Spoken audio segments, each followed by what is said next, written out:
हाँ भाई बच्चों, देखो एक और न्यूमेरिकल तुम्हारी स्क्रीन पर लिखा हुआ है।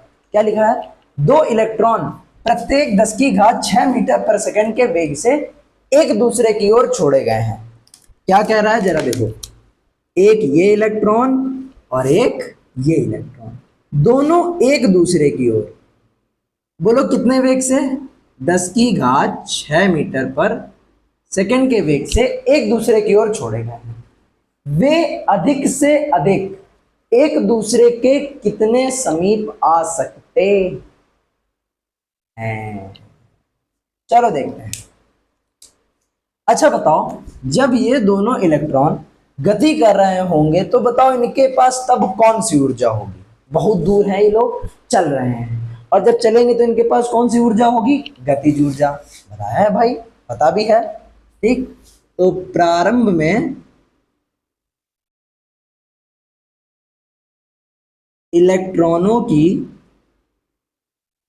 गतिज ऊर्जा,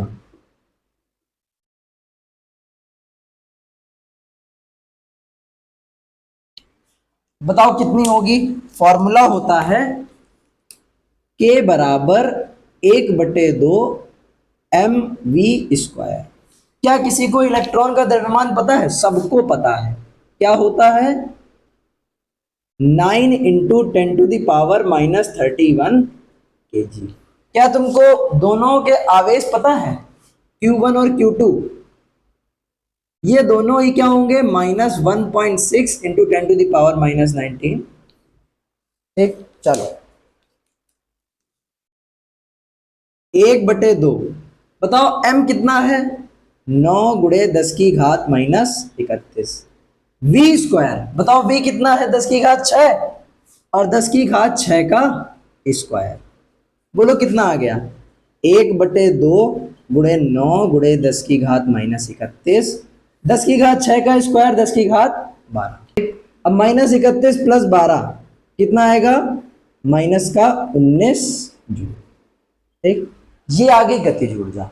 अब अच्छा हमसे क्या कह रहा है? कितने समीप ला सकते हैं? जैसे जैसे पास आएंगे इलेक्ट्रॉन तो बताओ उन दोनों के बीच में कौन सी ऊर्जा काम करना चालू कर देगी? उसे हम लोग बोलते हैं वैद्युत स्थितिज ऊर्जा। अब अच्छा एक समय ऐसा आएगा कि ये दोनों इसके आगे नहीं जाएंगे, तो कह रहा है अधिकतम कितने पास आ सकते हैं, यही तो पूछ रहा है। तो मैक्सिमम हमें वैद्युत स्थितिज ऊर्जा भी निकालनी पड़ेगी। लेकिन अच्छा बताओ, जैसे होता क्या था वैद्युत स्थितिज ऊर्जा में? किया गया कार्य ही किसमें संचित होता था? स्थितिज ऊर्जा के रूप में। अब ये बताओ कार्य कैसे हो रहा है? कार्य गतिज ऊर्जा के रूप में हो रहा है, तो यही गतिज ऊर्जा किस में बदल रही है? स्थितिज ऊर्जा में। एक तरीके से क्या यहाँ ऊर्जा संरक्षण का नियम नहीं लग रहा है? यही गतिज ऊर्जा किस में बदल गई? स्थितिज ऊर्जा में। चलो सबसे पहले तुम स्थितिज ऊर्जा निकाल लो। निकालते हैं हम इधर। तो दोनों इलेक्ट्रॉनों के मध्य वैद्युत स्थितिज ऊर्जा,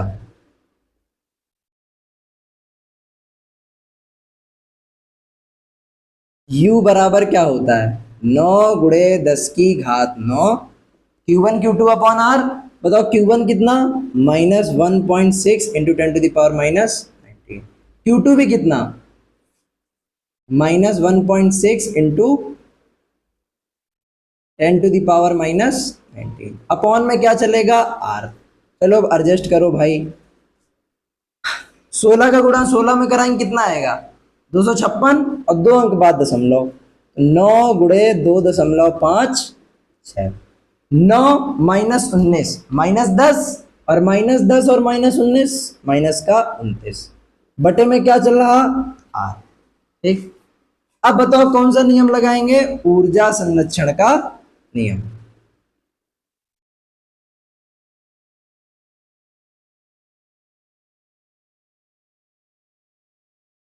ऊर्जा संरक्षण के नियम से क्या होगा? गतिज ऊर्जा किसके बराबर हो जाएगी? स्थितिज ऊर्जा। जो प्रारंभ में गतिज ऊर्जा थी वही बदल के किसके बराबर हो जाएगी? स्थितिज ऊर्जा के। यानी के बराबर किसके हो गया? यू के। बताओ के कितना है? 9 गुणे 10 की घात -19। यू कितना है? 9 गुणे 2.56 इंटू 10⁻⁻29 अपॉन में क्या चल रहा, आर, आर को इधर इसको इधर, आर बराबर क्या आ जाएगा 9 गुणे 2.56 इंटू 10⁻⁻29 अपॉन में 9 गुणे 10⁻⁻19। 9 से 9 कैंसिल। अच्छा ये -19 इसके कितने खा जाएगा, -19 खा जाएगा, तो यहाँ बचेगा माइनस का 10। तो बस भैया आर का मान आ गया 9 गुणे 2.56 गुणे 10⁻⁻10 मीटर। यही है तुम्हारा आंसर आ गया। पूरी बात समझ में आई? इतना सरल न्यूमेरिकल था। अब जब तक तुम ये नोट करोगे तब तक हम अगले न्यूमेरिकल में चलेंगे।